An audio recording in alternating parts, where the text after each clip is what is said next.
vidéo, quelle est la meilleure manière d'apprendre l'anglais? Oui, what is the best way to learn English? The best way to learn English. Okay, let me explain you. Donc, la meilleure manière d'apprendre l'anglais, dans un premier temps, ce que vous devez faire, c'est d'éviter d'apprendre comme si vous étiez à l'école.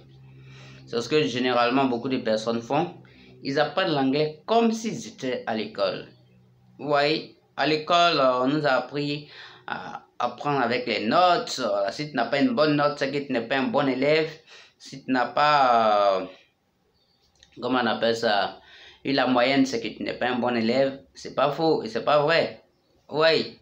Donc, si vous apprenez comme à l'école, vous n'avez pas progressé. Et puis, si vous achetez aussi beaucoup de documents et puis, voilà, vous étudiez, vous passez beaucoup de temps à étudier ces documents, voilà, vous n'allez pas progresser. C'est ce que les gens font en fait. La meilleure manière, c'est de passer à la pratique. Comment est-ce qu'il faut passer à la pratique? C'est en allant chez les gens, c'est en côtoyant les gens, c'est en faisant des exercices, en utilisant les 4 éléments essentiels pour apprendre l'anglais, pour apprendre n'importe quelle chose, n'importe quelle langue. Voilà, ces 4 éléments sont contenus dans, comment on appelle ça, dans les inputs et les outputs. Output, on a 2 éléments, le input, on a 2 éléments également.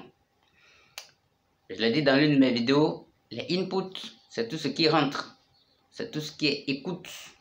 Voilà, le listening, c'est le input. Vous voyez? Et puis, le reading aussi, comment on appelle ça? Le reading, comment on appelle ça? C'est l'input. Le reading, c'est ce qui est lecture en fait. Donc, quand vous êtes en train de lire, voilà, vous êtes en train d'apprendre.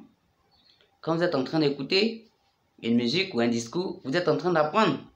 Donc, vous voyez, il y a ça, et puis il y a les outputs. Les outputs, il y en a 2 également. Il y a tout ce qui est speaking, et puis writing, ça sort de toi en fait.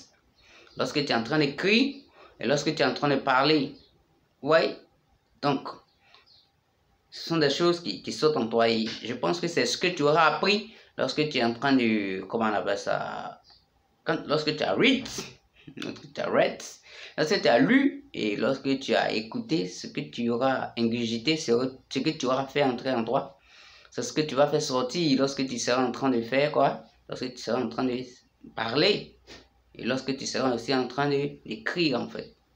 Donc il est vraiment important de pratiquer ces 4 choses. Et quand vous êtes en train de pratiquer cela, à ce moment-là, voilà, vous allez facilement apprendre. Je pense que c'est la meilleure manière d'apprendre.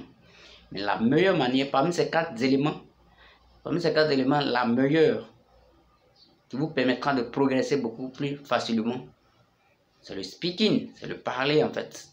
C'est un output, c'est le speaking. Lorsque vous serez en train de parler, lorsque vous allez vous mettre à parler, lorsque vous allez vous mettre à échanger avec les gens, à parler seul, vous verrez que vous allez progresser beaucoup plus facilement.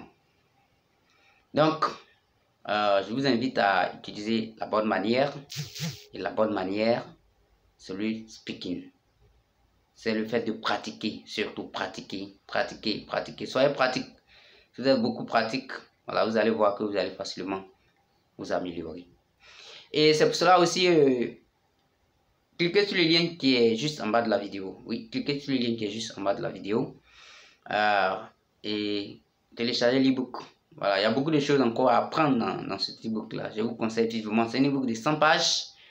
Je vous conseille de télécharger cela. Donc, d'ici là, keep in touch.